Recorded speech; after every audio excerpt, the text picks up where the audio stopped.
Quem afundou Baependi? Foram os alemães? Foram os Estados Unidos? O contexto econômico e político brasileiro foi explicado no vídeo anterior, e se você ainda não assistiu esse vídeo, recomendo pausar e assistir a parte 1 para entender melhor sobre o assunto. É um vídeo longo, então prepare uma pipoca e divirta-se. A ideia de hoje é responder mais perguntas, em um vídeo menos complexo, mas eu ainda vou lançar um vídeo mais longo e detalhado sobre os acontecimentos do dia 15 de agosto de 1942 e as suas consequências nas semanas seguintes. Mas vamos lá. Primeira pergunta e logo de cara. Submarino alemão ou americano? A resposta é simples. O submarino era alemão. Agora, como podemos ter tanta certeza que se tratava de um submarino alemão? Afinal, não temos vídeos ou fotos sobre os acontecimentos, certo? Bom, a nossa certeza vem pela documentação deixada pela Marinha de Guerra alemã. Hoje em dia, temos amplo acesso a toda a cadeia de comando responsável pelas operações de submarinos no Atlântico, com algum destes oficiais sendo levados ao julgamento de Nuremberg, após o término dos conflitos na Europa.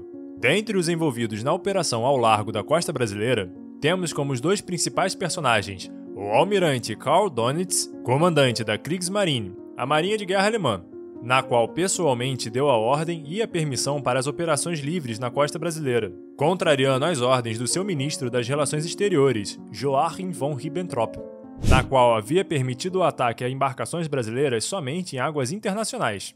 Além do almirante, temos o próprio capitão Arro Schartz, comandante do submarino U-507, responsável pelos ataques entre os dias 15 e 17 de agosto de 1942, na costa brasileira e que levaria à morte de 607 brasileiros.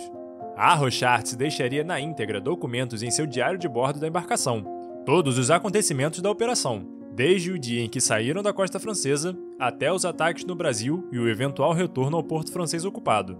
A partir da página 34, o capitão alemão vai detalhar as condições de aproximações, quantidades de torpedos utilizados, tempo em que os navios brasileiros levaram para afundar completamente, além das coordenadas e horários dos ataques.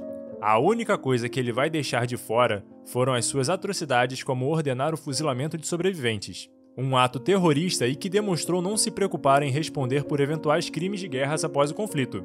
De fato, Arro Schartz, após o término da guerra, não precisaria se preocupar com isso, pois acabou sendo morto em um ataque da Força Aérea dos Estados Unidos, resultando no naufrágio do U-507 em 13 de janeiro de 1943, apenas 5 meses após os ataques na costa brasileira. Já o almirante Karl Donitz, após o fim da guerra, foi levado a julgamento no Tribunal de Nuremberg, porém não foi condenado por crimes de guerra, após alegar que as suas ordens não eram tão diferentes das praticadas pelos aliados. Dentre as acusações que ele estava enfrentando, estaria a ordem para não resgatar náufragos sobreviventes das embarcações atacadas pelos seus submarinos e navios. Ordem que levaria ao capitão do U-507 ordenar o fuzilamento de alguns náufragos dos navios brasileiros, em outras operações ao longo do Atlântico também. Próxima pergunta. Uma história dessa, e o cinema brasileiro não faz um filme? Não vou mencionar o seu nome, mas concordo plenamente com você.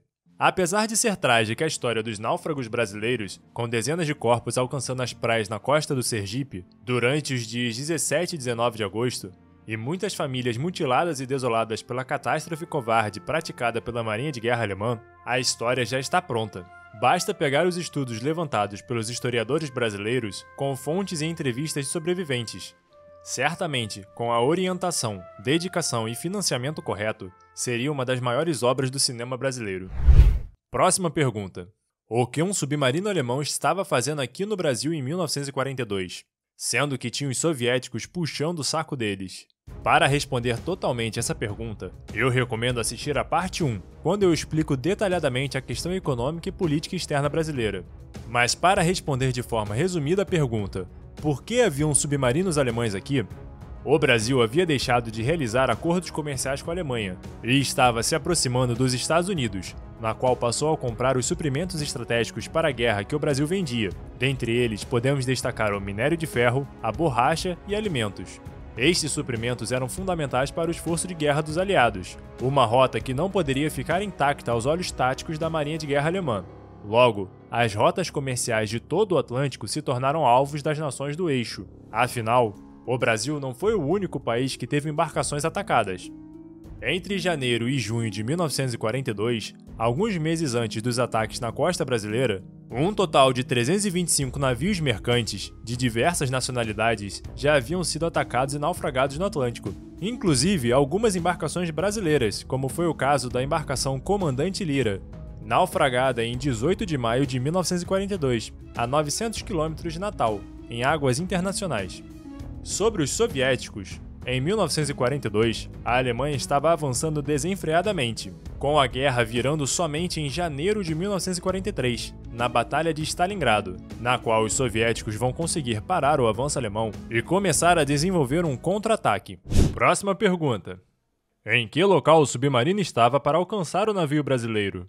O submarino estava dentro das águas territoriais brasileiras, mais precisamente a 1.000 metros de distância do Baipendi, como foi relatado pelo capitão do submarino em seu diário de bordo. Ao analisar o documento, podemos observar que no dia 15 de agosto, o capitão relata a ordem recebida em 5 de julho, a ordem da Marinha número 101B2, na qual concedia autorização para atacar embarcações brasileiras pela tripulação do U-507. No documento, também vamos observar a descrição dos momentos do ataque. O capitão descreve que o navio aparentava ter cabines de passageiros e uma capacidade para 4 escotilhas de carga. Se tratava do Baipendi.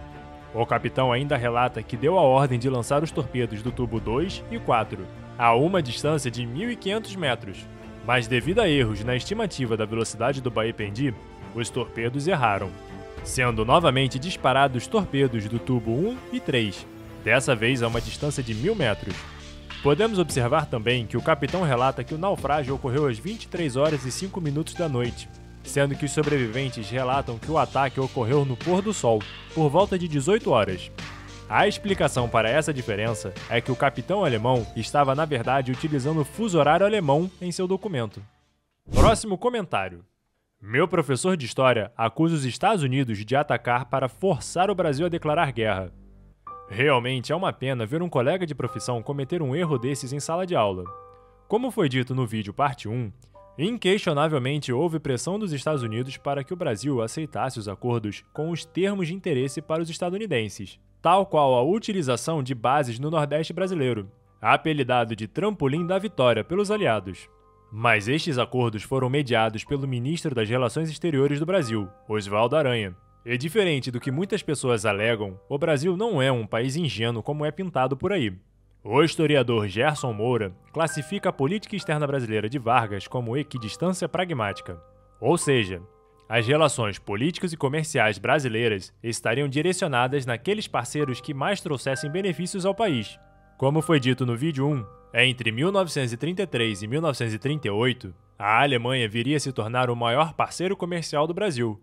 Mas com o início da guerra na Europa e as promessas de investimento no Brasil, que nunca resultavam em acordos concretos, levaram o Brasil a aceitar as propostas dos Estados Unidos, que naquele momento faziam mais sentido ao país, com um investimento inicial de 45 milhões de dólares no Parque Industrial Brasileiro e outros 100 milhões de dólares no setor militar, satisfazendo as exigências de Vargas, coisa que a Alemanha prometia cumprir, mas somente após o término do conflito.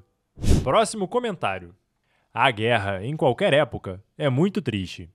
Concordo plenamente com você. Ao realizar o vídeo sobre estes temas, meu objetivo não é glorificar o ato de guerra, mas sim manter viva a memória daqueles que não tiveram escolha e covardemente foram levados ao caos e sofrimento pela ganância de líderes inconsequentes.